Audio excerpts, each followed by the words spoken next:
DOJ and all of the agencies involved will continue to dismantle this transnational criminal organization, lock these criminals up, and keep our country safe. 4:12 a.m. Houston. The diplomatic seal is broken. In a high-stakes federal strike, the FBI and DEA have just dismantled a $1.6 billion shadow empire known as Project Obsidian. This was a surgical hit on a transnational network hiding behind the sovereign immunity of Consul General Chen Zhao. Forget what you know about smuggling. We are talking about a 390% explosion in lethal cargo, moved via priority logistics and protected by international law. 115 operatives in handcuffs, 17 global hubs neutralized. From the high-rise offices of Washington to the industrial corridors of the South, the red line has been crossed. The immune have finally been touched. Stay alert as we expose the full evidence of this massive breach. Click like and subscribe to see how deep the corruption goes. China is using kidnapping and coercion as tools to bring wanted fugitives abroad back to the country. All this in violation of international law. Houston, Texas, 4:12 a.m. The Port of Houston is a sprawling forest of steel cranes and endless cargo, the industrial heartbeat of the American South. Amidst the thousands of containers arriving daily, a specific category of freight moves with absolute silence and zero interference: diplomatic consignments. Under international treaties, these shipments are the untouchables.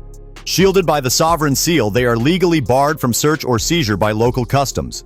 But for the FBI and DEA, these seals were no longer symbols of international cooperation.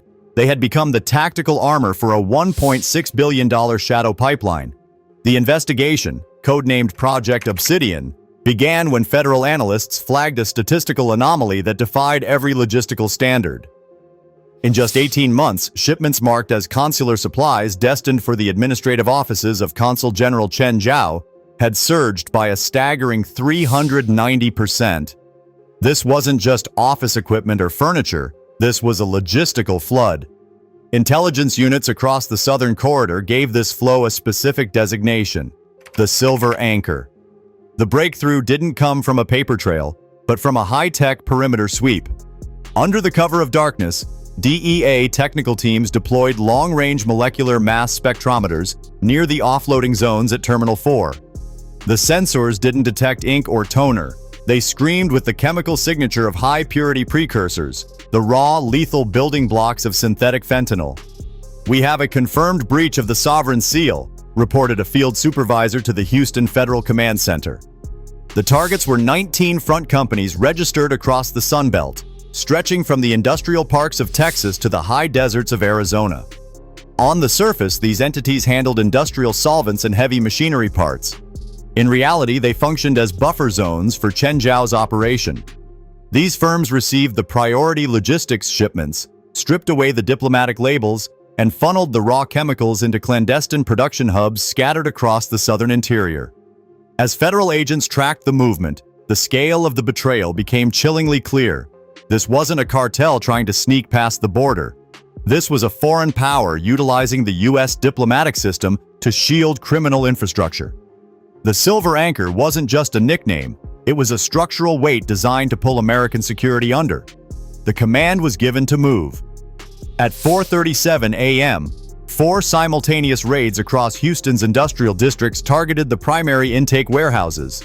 As tactical teams breached the first facility, they found containers still bearing the official diplomatic insignia of Chen Zhao's office.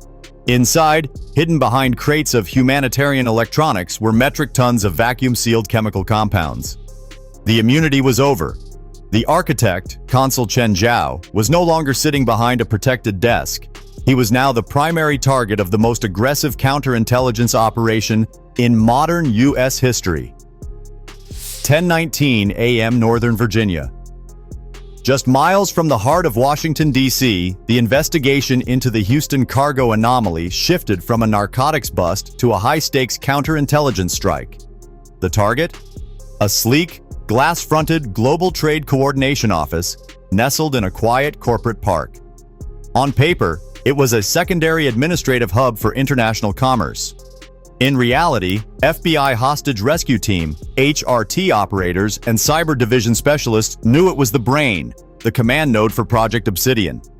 Intelligence gathered from the Houston strikes confirmed that this facility was the digital spine of the network.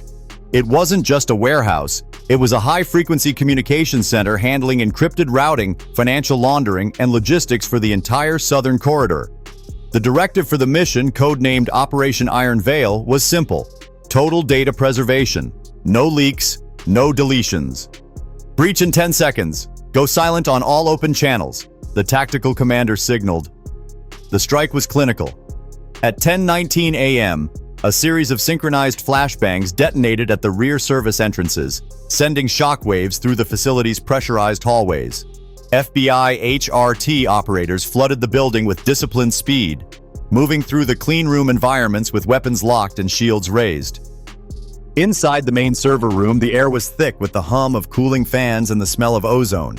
Two staff members, operatives linked directly to Consul General Chen Zhao's inner circle, were already initiating a scorched earth data purge. On screen, lines of code began to dissolve as files were wiped. "Breach the door now!" A controlled thermal charge shattered the reinforced glass barrier. Agents swarmed the console within seconds, physically severing the external data lines to prevent the final wipe. One suspect lunged for a physical override switch but was neutralized before he could complete the command. What they found inside the preserved servers changed the scope of the investigation. This wasn't just a ledger of drug sales, it was an architecture of subversion. Analysts discovered 15 active server racks, each labeled with internal diplomatic coding, transmitting encrypted data to overseas endpoints in real time. In a locked floor safe beneath the central console, agents recovered a series of binders stamped with official sovereign insignia. Inside was a document titled Southern Corridor Stability Program. This was the smoking gun. The directive outlined a deliberate strategy to ensure the uninterrupted flow of chemical cargo, specifically instructing operatives to maintain priority clearance for the network's logistics partners. At the bottom of the final page was the signature that tied it all together: Chen Zhao. The FBI Cyber Division immediately began the massive task of decrypting the 6.4 gigabytes of active data. They found the coordinates for 17 regional hubs, production plants, money laundering fronts, and weapons caches scattered across the American South. The Iron Veil had been lifted. The immune were no longer invisible. The cardinal of the Houston docks was now a man without a country, as the evidence revealed that Project Obsidian was designed to do more than just make money. It was designed to stay. 5:40 a.m. The following day, as the encrypted data extracted from Operation Iron Veil was processed at FBI headquarters, the Bureau's strike map lit up like a nervous system in shock. The digital blueprints for Project Obsidian were finally in federal hands. Within hours, a massive tactical response was launched. More than 1,200 federal agents and 60 SWAT teams moved simultaneously across Texas, New Mexico, and Nevada, hitting 17 strategic nodes that formed the backbone of a $1.6 billion criminal economy. The first strike hit a high-capacity industrial complex in El Paso, Texas. Officially, it was a chemical manufacturing plant for industrial cleaning agents. In reality, it was the regional clearinghouse. As DHS tactical teams breached the loading bays, workers scrambled to activate industrial shredders and chemical vats, attempting a desperate scorched earth destruction of evidence. They failed. Inside a reinforced subterranean vault, agents discovered $91 million in vacuum-packed currency, meticulously logged and ready for offshore transit. 30 miles away, DEA units intercepted a convoy of armored logistics vehicles disguised as automotive parts distributors. When agents forced the rear doors, they didn't find brake pads. They found compressed fentanyl powder and digital ledgers detailing $420 million in routed payments through shell entities in Singapore and Panama. This was a double-entry financial loop. Legitimate international trade on the surface, lethal distribution underneath. The most violent confrontation erupted at a distribution hub in Albuquerque, New Mexico. As FBI tactical teams approached, armed sentries opened fire from elevated catwalks, pinning agents behind armored transport shields. Gunfire echoed through the warehouse as agents utilized disciplined, suppressive fire to advance floor by floor. Once the facility was secured, cyber units seized active terminals that were in the middle of a $200 million wire transfer. The destination? A private military contractor account linked directly to the Silver Anchor logistics chain. By nightfall, the scale of the seizure was historic. Beyond the physical cash, federal authorities successfully froze international accounts totaling over $1.5 billion. These funds were being cycled through industrial consulting fees and machinery exports, a sophisticated laundering machine that allowed the network to pay off local enforcers and high-level providers with total anonymity. In Nevada, agents recovered the final piece of the puzzle, a physical ledger belonging to the inner circle of Consul General Chen Jiao. It contained a pay-to-play list, the names and badge numbers of corrupted officials who were all subscribers to the Project Obsidian payroll. The financial grid was dead. The vats were drained, the servers were seized, and the money was gone. But as the FBI began processing the 115 detainees, the evidence suggested that this $1.6 billion was only the seed money for an even darker design. Washington, D.C. The silence following Operation Iron Veil is louder than the flashbangs that started it. 115 operatives in federal custody, 17 industrial hubs dismantled, $1.6 billion in shadow assets frozen. But as the Department of Justice prepares its case, the true cost of Project Obsidian is only now coming to light. This was never just about narcotics. It was about a systematic infiltration of the American infrastructure.